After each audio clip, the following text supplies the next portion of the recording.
नमस्ते जी, नमस्ते। नमस्ते। स्वागत है आपका रोविंग फैमिली के एक नए ब्लॉग में। आज एक नॉर्मल वर्किंग डे है, लेकिन अभी हम लोग निकल रहे हैं एक्चुअली एक कार के शोरूम। एक कार देखनी है तो उसी को अपन रिकॉर्ड करेंगे। तो चलिए एक नए ब्लॉग की शुरुआत करते हैं। Let us start. हाँ जी, तो बात ऐसी है कि अपनी कार चल चुकी है करीब 95,000। 1 लाख किलोमीटर के बाद जनरली मैं कार चेंज करता हूँ, लेकिन ऐसा है ना कि अभी जो देश में माहौल चल रहा है ना E20 और आइसोब्यूटेनॉल का, इस चक्कर में मामला जो है ना डीले करना ही ठीक लग रहा है। लेकिन अपन कार की सर्च तो चालू ही रखेंगे। अभी ना मार्केट में XUV की 7XO आई है और उसका बेस मॉडल जो है ना हम लोग देखना चाहते हैं, क्योंकि सुना है कि उसमें जो है ना भर भर के फीचर्स आ रहे हैं। हालांकि ऑनलाइन वीडियोज़ वगैरह में हमने सब देख लिया है, बट एक बार रियल फील लेना है उस गाड़ी का और वो देखना है कि भाई वो गाड़ी अपने को सूट करेगी कि नहीं, अपनी जो बेसिक रिक्वायरमेंट्स है उसको पूरा करेगी कि नहीं। गैलोप्स मोटर्स, ये महिंद्रा का शोरूम अपने घर के सबसे नज़दीक पड़ता है। भाई यहाँ लगी हुई है गाड़ी, लेकिन ये XUV है ना, XUV 7XO ही होगी। हाँ यही तो है, लेकिन ये अगेन ऊपर टॉप मॉडल होगी। गाड़ी इतनी भयंकर लगती है ना ये। अरे भाई ये इलेक्ट्रिक कंट्रोल है। ये कोई ऊपर की मॉडल है, बेस मॉडल कभी थोड़े लगा के रखेंगे ये लोग। बेस मॉडल आपको ख़रीदने पे ही दिखेगी। इसमें भी देखो टाटा की तरह ट्रिपल स्क्रीन आ गया। अरे गाड़ी में गैप देख रही हो, कितना गैप है हम लोगों के बीच में। ये सब तो खैर फीचर्स रहता ही है। ये ऑटोमेटिक वाली है, ऑटो होल्ड पार्किंग सब। क्या ढूंढ रही हो उसमें? वेंट AC का वेंट ग्लव बॉक्स में। अच्छा ऊपर में हो सकता है, उसमें होगा AC का वेंट होगा। ये क्या बटन है? ये सब सीट एडजस्टमेंट के होंगे, इलेक्ट्रिक सीट के। ये टॉप मॉडल लग रही है इसीलिए है। अंदर से कितना प्रीमियम दिख रही है, शेड वेड लगा हुआ है। गाड़ी भी कितनी बढ़िया है। इसको तो पार्किंग में लगाना भी दिक्कत होगी क्या? अच्छा ये स्पीकर्स हैं, ओके। हाँ म्यूज़िक सिस्टम धांसू होगा इसका। पियानो फिनिश में ये सब दिया हुआ है, देखो। ये भी मैनुअल है क्या? अरे इसमें वेंटिलेटेड सीट्स पीछे भी दिए हुए हैं।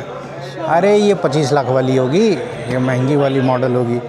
इसमें ये फोल्ड करने का नहीं दिया है। आपकी बात सही है सर, लेकिन डिस्प्ले में हमारे पास टॉप एंड वेरिएंट ही होता है सर। हम इसके बजाय आपको समझा सकते हैं कौन सा फीचर आएगा कौन सा नहीं आएगा। बताइए, एक्सप्लेन कीजिए फिर इसमें। आइए सर। हाँ एक्चुअली सर इसका बैटरी लो हो गया, चालू नहीं हो सकता सर। ये इसके अंदर आपको टॉप एंड वेरिएंट में फ्रंट रियर दोनों आपको वेंटिलेटेड सीट मिल जाएगा। इलेक्ट्रिकल एडजस्टेबल रियर में भी वेंटिलेटेड सीट, रियर में भी वेंटिलेटर आएगा। फ्रंट और रियर दोनों ड्राइवर को ड्राइवर दोनों सीट आपको मिल जाएंगे। इलेक्ट्रिकल एडजस्टेबल लंबर सपोर्ट भी मिल जाएगा। 2200 सीसी इंजन आएगा डीजल। इसका माइलेज लेकिन वही है कि माइलेज 15। इसका ऑटो में रहेगा सर 15, हाईवे पे सिटी में रहेगा सर सिंगल डिजिट। हाँ मैं समझ रहा हूँ। हाँ एडेप्टिव क्रूज कंट्रोल दिया हुआ है। ये दोनों वायरलेस चार्जर दिए हुए हैं। पावर बेस मॉडल में क्या क्या मिल जाता है इनमें बेस से? वेरिएंट से सर आपको मिल जाएगा 3 स्क्रीन मिल जाएगा, 5G नेट कनेक्टिविटी मिल जाएगी, पुश स्टार्ट बटन, और ये सारे क्रूज कंट्रोल मिल जाएगा। क्रूज कंट्रोल है ना बेस में? हाँ बेस में क्रूज कंट्रोल भी आ जाएगा सर। हाइट एडजस्टमेंट है, मैनुअल मैनुअल आ जाएगा। मैनुअल आ जाएगा। पावर विंडोज वगैरह पावर नहीं है? निकलेगा सर। पावर विंडोज होगा ना? पावर विंडो तो होगा, वो पीछे वाले हो जाएगा, लेकिन अभी ये बैटरी जो है ना तो बूट स्पेस ओपन नहीं होगा। अच्छा इसीलिए। हाँ ओके, ये पूरा फ्लैट बन जाता है, लेकिन हमने पूरा सुना फ्लैट हो है जाएगा। बीच में कोई भी गद्दा या चद्दर रख दो तो पूरा फ्लैट हो जाएगा सर। वही तो सबसे अच्छा फीचर है ना हाईवे के लिए। और पीछे सीट पे बैठने के लिए क्या उपाय वहाँ से है? जाना पड़ेगा सर। इधर से पीछे की सीट भी ठीक ठाक है बच्चों के लिए। विड्थ तो भाई बढ़िया है। वो मारुति में कौन सी आती है, XL6 वगैरह से तो बेटर है।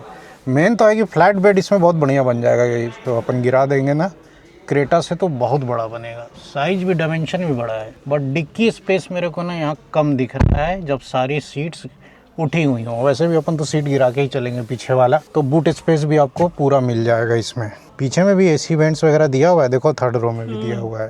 कार में बैठने में लग तो रही है ज़बरदस्त। माइलेज बहुत कम है, अपना 21 का माइलेज है क्रेटा का, ये देगी 15 का। अच्छा ऑटोमेटिक में 15 है, मैनुअल में तो 16-17 निकाल लेगी। फिर भी 5 किलोमीटर का नुकसान झेलना पड़ेगा पर लीटर। दूसरा, डेली रूटीन में इसको ऑफिस जाना ले जाना, सिटी में चलाना, पार्किंग प्लस अपना जो सोसाइटी है उसमें पार्किंग स्पेस भी टाइट है। थोड़ा छोटा रहता ना तो मज़ा आ जाता। एनीवे देख लेते हैं प्राइस लिस्ट क्या बताते हैं ये लोग। अवेलेबल नहीं है सर, अभी वेटिंग चल रहा है उसमें सर। इसमें अभी प्राइस इंक्रीज हो गया है, नया प्राइस लिस्ट बन रहा है। हाँ और अभी इसके अंदर 1 लाख रुपए का बढ़ावा हुआ है। किस में? 7XO में। ये डीजल है ना? हाँ ये डीजल है सर। 14,96,000 शोरूम से 15,96 हो गई सीधे। हाँ ये कब बढ़ा दिया अचानक? फ्राइडे को सर। जा ऐसा सब क्यों? मॉडल में आ गया सर, इसमें नहीं 700 में नहीं, सभी मॉडल में आ गया। शोरूम के अलावा TCS है, इंश्योरेंस है, RTO है, RMC है, वो तो रहेगा ही, फास्टैग है। ये 1 ईयर शील्ड क्या है? 1 ईयर शील्ड यानी सर वो एक्सटेंडेड वारंटी है। Extended warranty. अच्छा, ओरिजिनल वारंटी कितने दिन की है? 1 लाख किलोमीटर या 3 ईयर्स। 3 ईयर्स 1 लाख, उसके बाद 4th ईयर के हाँ लिए। 4th ईयर और 1,20,000 किलोमीटर। ओके। और ये मिनिमम एसेसरी 35,000 में क्या मिलता है? सर सिलेक्शन आपका रहेगा, जैसे फुट स्टेप है, सीट कवर है, कैमरा है, सिलेक्शन आपका रहेगा 35,000 तक। हाँ। उसके ऊपर ज़्यादा उसका आपको पे करना पड़ेगा सर।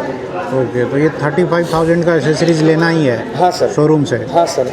52 वीक्स। 52 वीक्स तो 1 ईयर हो गया, तो फिर 1 ईयर अभी इसका वेटिंग चल रहा है XUV 7XO। Manual base variant का। बेस वेरिएंट का। अच्छा, अलग अलग मॉडल्स का अलग अलग वेटिंग है। सब वेरिएंट का अलग अलग। मुझे लगता है बेस सबसे ज़्यादा बिक रही है ना, इसीलिए ज़्यादा। सर अब सोचो, हाँ 18 लाख रुपए में सर आपको 5G नेट कनेक्टिविटी, एड्रीनॉक्स, एलेक्सा कौन देगा सर? और वो भी 7 सीटर में 2200 सीसी इंजन के साथ। पुश स्टार्ट बटन भी दिया है, क्रूज कंट्रोल भी दिया हुआ है।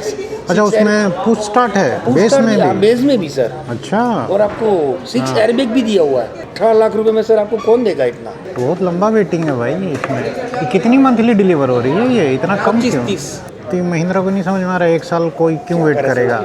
वो तो कंपनी लेवल से अलग। 1 साल वेट करके कौन गाड़ी लेगा फिर? बेस में भी 7 कलर है? नहीं, बेस में 3 कलर है। बेस में कम होते हैं। ब्लैक, व्हाइट और ग्रे। बेस में 3 कलर हैं, बाकी मॉडल्स में 7 कलर है। चलो टेस्ट ड्राइव के लिए फिर कभी कर लेंगे। बेसिक आइडिया लग गया, प्राइस का आइडिया लग गया, वेटिंग पीरियड का आइडिया लग गया, फीचर्स का आइडिया लग गया। प्रोजेक्टर रहता है उसमें? प्रोजेक्टर नहीं रहेगा, LED रहेगा। वो लैंप आ जाएगा सर। LED लैंप रहेगा? ये फॉग लैंप नहीं आएगा, कॉर्नरिंग लैंप नहीं आएगा, फ्रंट कैमरा नहीं आएगा।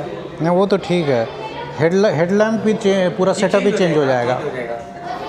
LED आएगा, लेकिन उसमें फिर बल्ब नहीं चेंज कर पाएंगे। इसमें प्रोजेक्टर है? इसमें LED है, LED। प्रोजेक्टर के अंदर LED है, और उसमें सिर्फ LED विथ रिफ्लेक्टर होगा, येलो वाला।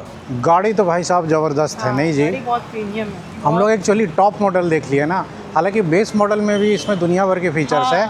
हमारी बेसिक रिक्वायरमेंट्स को भी पूरा करती है, बस एक डायमेंशन और माइलेज को लेकर के ही हम लोग थोड़ा सा असमंजस में रहते हैं। वो भी रवि रहते हैं। हाँ, डायमेंशन से मैडम को कोई दिक्कत नहीं है, लेकिन दिक्कत क्या, चलाना मेरे को है ना। डेली पार्क करो, और सोसाइटी अपनी ऐसी है ना कि उसमें अगर आप 4.5 मीटर से बड़ी गाड़ी लेंगे ना, तो रोज़ निकालना घुसाना एक बड़ा हेडेक हो जाएगा। तो वो सब लफड़ा है, तो उन सबको ध्यान में रखना है। देखेंगे, अभी तो बस पता चला तो देखने चले आए। हालांकि हमने बोल दिया उनको कि जिस दिन बेस मॉडल की डिलीवरी होगी हमें बुला लेना। एक बार रियल फील जो है ना बेस मॉडल का लेना ज़रूरी है, जिसमें हमें ज़्यादा इंटरेस्ट है। रवि खाली कार देख देख के आ जाते हैं, अच्छी कार मेरे को दिखा देते हैं, फिर बाद में कह देते हैं कि मेरा तो बजट ही लो है, 15-16 से ऊपर मैं बढ़ूँगा ही नहीं। लेकिन मैंने कहा कि मेरे पास पैसे हैं, मैंने कुछ जोड़े हुए हैं, आप अपना बजट थोड़ा बढ़ाइए। खाली बस पार्किंग का दिखा के डर कि पार्किंग के लिए दिक्कत होगा, ऐसे होगा वैसे होगा कर करके। अरे माइलेज भी कम है ना, तो खर्चा भी तो बढ़ जाएगा। अरे कोई नहीं, सब मैनेज हो जाता जो है। रोड ट्रिप अपन जो है ना 30,000 में कर लेते हैं, वो 35-40 हज़ार की पड़ेगी। हाँ ठीक है, हो जाएगा, सब हो जाएगा। वीना जी को चाहिए बड़ी गाड़ी। मेरे को बड़ी गाड़ी चाहिए, बहुत हो गया। तो जी XUV 7XO तो हमने देख ली। महिंद्रा वालों ने टेस्ट ड्राइव भी ऑफर किया था, लेकिन वो बोल रहे थे कि टॉप मॉडल होगी और ऑटोमेटिक होगी। अब टेस्ट ड्राइव उसमें करने से ना वो फील तो आता नहीं जो अपन लेने में इंटरेस्टेड थे, मैनुअल, वो भी बेस। तो हमने फिलहाल टेस्ट ड्राइव के लिए मना कर दिया है। बाकी गाड़ी ओवरऑल तो हमें बहुत अच्छी लगी, लेकिन दिक्कत वही है ना कि महिंद्रा ने हाल में उसके प्राइस भी बढ़ा दिए हैं। अब वो 18 के आसपास बेस मॉडल जा रहा है। ये तो क्या है कि वीना को बहुत इंटरेस्ट था, एक बड़ी गाड़ी देखनी थी, उसको भी बेसिक थोड़ा बहुत नॉलेज तो है ही, तो XUV देखने अपन चले गए। लेकिन आज के डेट में भी पूछा जाए ना, तो एक मिडिल क्लास फैमिली के लिए जो रोड ट्रिप्स पे ज़्यादा जाती है, जिनकी ईयरली रनिंग 25 से 30,000 किलोमीटर है, उनके लिए बेस्ट है जी कोई डीजल कार लेना जिसका इंजन 1500-1600 सीसी से कम का हो। माइलेज भी अच्छा आएगा, मेंटेनेंस भी कम रहता है। अब 12 से 16 लाख की अगर बात करें तो मार्केट में जो ऑप्शन अवेलेबल है, डीजल कार की बात कर रहा हूँ, क्रेटा है, सेल्टॉस है, कैरेंस है। कैरेंस में क्लेविस आती है, उसका भी बेस मॉडल आ जाएगा 15-15.5 तक। इसके अलावा सिएरा है, और बोलेरो का नियो प्लस है, और टाटा की हैरियर का जो बेस मॉडल है वो भी 16 तक में आ जाएगा। अब इन सारी कार्स में अगर देखा जाए तो हैरियर तो वैसे भी 2000 सीसी से ऊपर की है, तो माइलेज आप 15-16 से ज़्यादा एक्सपेक्ट नहीं कर सकते हैं। और बोलेरो जो नियो प्लस है वो भी करीब 4.4 मीटर की गाड़ी है, और उसमें भी जो इंजन आता है ना वो 2200 सीसी वाला आता है, तो उसका भी माइलेज 15-16 से ज़्यादा नहीं आएगा। तो अगर आप इन दोनों कार्स को हटा दें तो लिमिटेड ऑप्शंस बचते हैं आपके पास। किया में 2 ऑप्शंस है, सेल्टॉस और कैरेंस, और नहीं तो फिर क्रेटा, और नहीं तो फिर सिएरा। हुंडई में अल्काजार का बेस मॉडल भी बढ़िया ऑप्शन है, लेकिन अगेन वो 17 या 18 के आसपास जाएगा। तो हाईवे पर ज़्यादा चलने वालों के लिए अभी यही 3-4 अच्छे ऑप्शंस हैं। इसमें भी मैं हुंडई जो है ना इसलिए प्रेफर करता हूँ ज़्यादातर, क्योंकि इनके पार्ट्स जो है ना बाहर भी मिल जाते हैं। किया वालों की गाड़ियाँ अच्छी है, सर्विस भी अच्छी है, बट प्रॉब्लम यह है ना कि अगर आप कहीं फंस गए और उनके पास पार्ट अवेलेबल नहीं हुआ ना तो लंबा वेटिंग होता है, बहुत दिन तक वेट करा देंगे और बाहर से आप काम करवा नहीं सकते हैं। बाकी टाटा की सिएरा भी एक अच्छा ऑप्शन है। टाटा के सर्विस में दिन ब दिन सुधार आ ही रहा है और बहुत सुधरा भी है, पार्ट्स भी अब थोड़े इजीली मिल जाते हैं।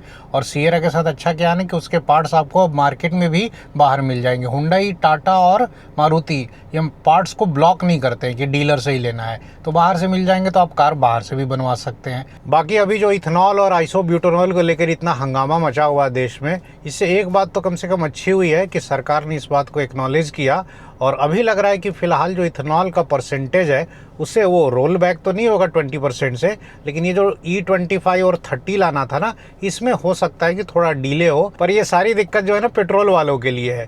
डीजल वालों के लिए अभी आइसोब्यूटेनॉल आएगा, टेस्टिंग चल रही है, अभी यही हो रहा है। अब वो कितना डिले होता है, क्या होता है, वो पता नहीं है। तो पेट्रोल में अगर आप कार लेना चाहते हैं तो भैया ये तो एकदम गलत टाइम है, अभी आप वेट करो, क्योंकि सरकार की पॉलिसी जो है ना उसका कोई भरोसा नहीं, कब E25 आ जाए, 30 आ जाए, कार सबकी E20 वाली रहेगी, पता चलेगा कि पेट्रोल मिल रहा है E25 और प्रॉब्लम आना शुरू हो गई।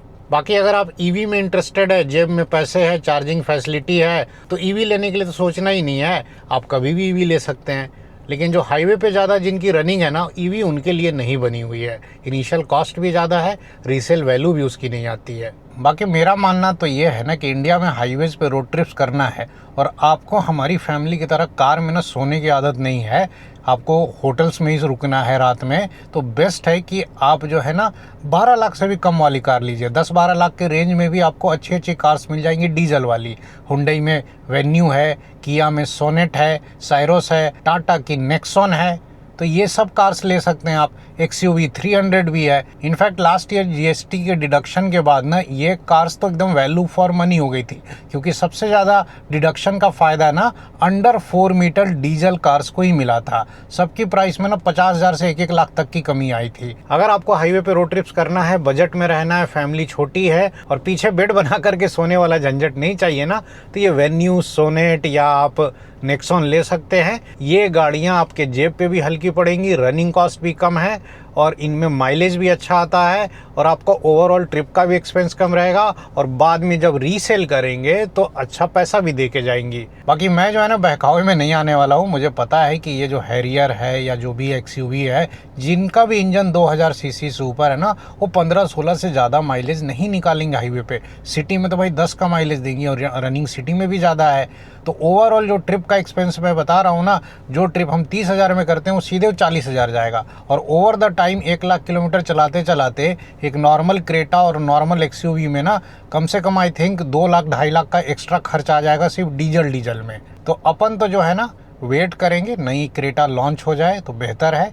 बाकी XUV का बेस मॉडल के लिए बोल रखा है, अगर महिंद्रा वाले कॉल करेंगे तो एक बार XUV जाकर के बेस मॉडल किसी की अगर डिलीवर हो रही है तो एक बार चेक कर लेंगे। तो डीजल कार्स को लेकर मेरी जो सोच है ना एकदम क्रिस्टल क्लियर है। मैं अपनी ज़रूरतों को बहुत अच्छी तरीके से समझता हूँ, टिपिकल मिडिल क्लास के मेंटेलिटी को भी समझता हूँ। अगर ट्रिप में कॉस्ट बढ़ने लगा ना भाई साहब तो अपन ट्रिप भी कम कर देंगे बाद में। तो मुझे क्या लेना वो क्लियर है, बट यही है कि कार के शोरूम में जाने में और कार देखने में क्या जाता है, बीच बीच में जाके देखते रहेंगे, घूमते रहेंगे, मज़ा लेते रहेंगे। तो फिलहाल इस ब्लॉग को यहीं एंड करता हूँ। अब इसके बाद जो अगली ब्लॉग आएगी ना वो एक मस्त वाली लंबी वाली रोड ट्रिप होगी और उसमें आपको पूरा मज़ा आएगा। तो जल्द मिलते हैं अब अगले ब्लॉग में, तब तक के लिए नमस्कार।